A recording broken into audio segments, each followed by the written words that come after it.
What is up? Welcome back to Recreate, where I take a tech giant website and recreate it in WordPress and my favorite page builder, Elementor. So right now I'm grabbing all of the assets that I need for the project. So going through Microsoft.com, downloading all the images and converting them. So the tool I'm using is Assetizer and a Google, I think it's Smoosh or something. Google project. So both work really well. Next up is grabbing the colors. So I'm using colors.co to go through and save all the colors from the website. And that plugin there for Google Chrome is Visual Inspector. So it just makes grabbing colors a little bit easier. Cool. So organizing, I've saved off the colors there, and I'll leave them in the link in description if you want to grab them for yourself. That's looking pretty good. The last thing to do there is grab the font. So the main font that they use in Microsoft.com is Helvetica New. So it's not a Google font, it's not open source. So I just had to find it elsewhere for the purposes of this project. So downloaded and installed it on my local machine, and the last thing is to then get it working in WordPress. So I used Elementor to upload the font and get it working on the project, and I think I do that soon. Otherwise, that's pretty much everything in the project.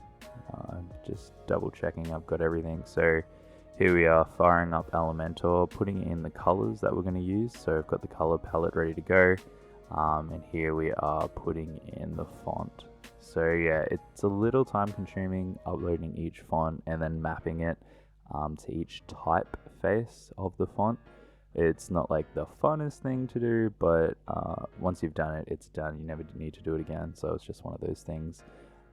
I am having trouble with it on my local machine though, having trouble with it using this font with other programs, but for the purposes of this video, it worked fine in Elementor. Cool, so now we're jumping into the project, and we just got to set up the menu that we'll be using. Even though it's all just a dummy menu, still got to set it up through the back end of WordPress. So once that's done, I'm going to be using our inspect tool or our dev tools in the browser just to get an idea of sizing, font, and spacing and margins and padding. I'm not going for perfection in this project. It is purely just to gauge and sort of go like roughly. So it's like sort of squinting at the project. Hey, does it look like the site? If so, sweet. So pulling over the logo, putting in that menu, and yeah, just really going for like what feels good. I did notice that throughout this project, the font is like a bit thinner than what is used on the website. So I'm not sure if that was just where I got the font from. It was different, or I uploaded it wrong. I might fix that after the video is done. Otherwise, it still looks pretty good. So I've put in the site logo and the site menu, and for the last couple of buttons, I'm just using the button widget in Elementor. And I've just put an icon in there just because there's an icon for each button, and I'm going to use the positioning ability in Elementor to get them all side by side. So just makes life easier so they're not all in separate columns. I really like the positioning ability. Next up is the slider. Elementor slider is pretty good. I can nearly get the look of the Microsoft slider, what they use on their website. It's not exactly right, but I mean, once you change the fonts and get the right sizing, it's pretty similar. And of course, those images do most of the work, so I was pretty happy with it. On that second slide, I noticed that the image that I downloaded was pretty pixelated, so I have to fix that up too. But again, it looks like it could be the website, so that's good. Yeah, I reckon a bit of CSS to really fix up like that button, the border and that. Now for the next section, I was going to use a pre-made Elementor block, but I couldn't find exactly the one I was after, so I just started making my own. So I used the image box widget. Very handy widget, use this quite a lot. The second I make one, I'll just duplicate it by 4, and yeah, it didn't take too long to chuck that in there. Get a transparency on the button background, add the chevron icon in there, and it does a very convincing job. I wish that the image box could have a button underneath it. I'm fairly confident it can't, but you can make the whole image linking, which is quite nice. So yeah, duplicate that one. Once I was happy with it, I come back and I fix up the spacing a little bit because it's a bit off. But after I get these paddings right, I just wanted it have this similar sort of spacing. It's a bit thinner than the Microsoft site, but it still looks pretty good.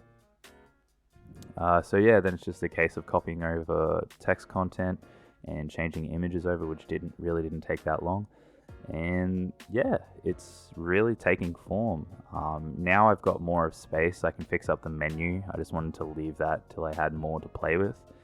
But that looks pretty good. So this next area, it's this call to action with the Surface tablets. This took a little playing around because first of all, I used the background for the whole section. And I found that when you use a background image on the section, it will go full screen, which is nice. I like that in most cases, but for this one, it just wasn't really working. So I ended up using the background image on the column because that is sort of constraint to the page width, and that worked a lot better. So yeah, it takes me a little bit of figuring out to get that just right, because when you start resizing the window, as you can see there, that's when your problem starts to persist. But yeah, once I change that over, it works out pretty good. And for the rest of the column, I think I just changed the background color to a similar gray, and I can resize the image as well. And this is another image that came out a bit pixelated, which I was a bit annoyed by. I'm not sure if that was my AssetIzer, my local software, or it was the Google project software that spat out the pixelated image. So I need to go back and figure that out.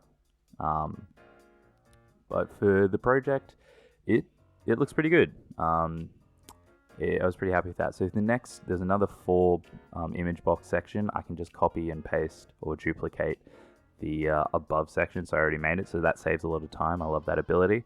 I just had to throw in a new section, which I usually wouldn't use a whole new section for just one title widget. I would put that in the section with the 4 image boxes, but it was just for time's sake. I couldn't be bothered remaking that 4 image box. So yeah, I just sort of made it for the project, but if this was a live website for a client or something, I would go through and fix that up. So there was this little social media section that was a little bit tricky just because I really couldn't figure out the spacing from the dev tools, so I just really had to guess it. It was a little off, especially I wasn't going to upload another Instagram icon either. It just a bit too much time. Download it, upload it, and work it in with the other widgets. So I was pretty happy with that. So most of my time then was just finishing off this footer, which took a bit more time.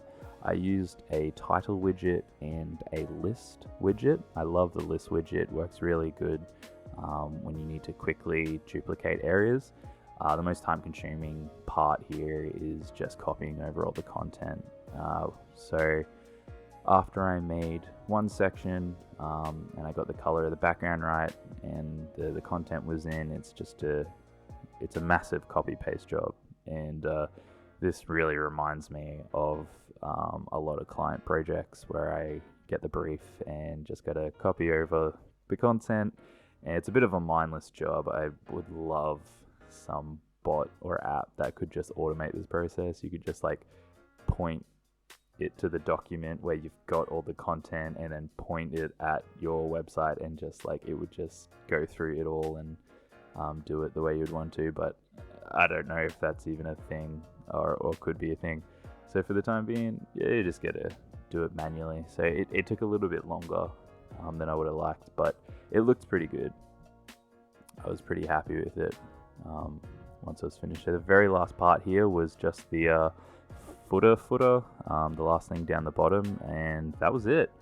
It took me about an hour and a half all up to download all the assets and do the home page, and I was pretty happy with it. I'm gonna say it came together quite nicely. Besides a few font errors and a few pixelated images, it was pretty good. I was really happy with it, so I'll put up on the screen some finalized shots of it. But yeah, I really hope that you enjoyed this video, and if you'd like to see more content like that, send me a message, let me know.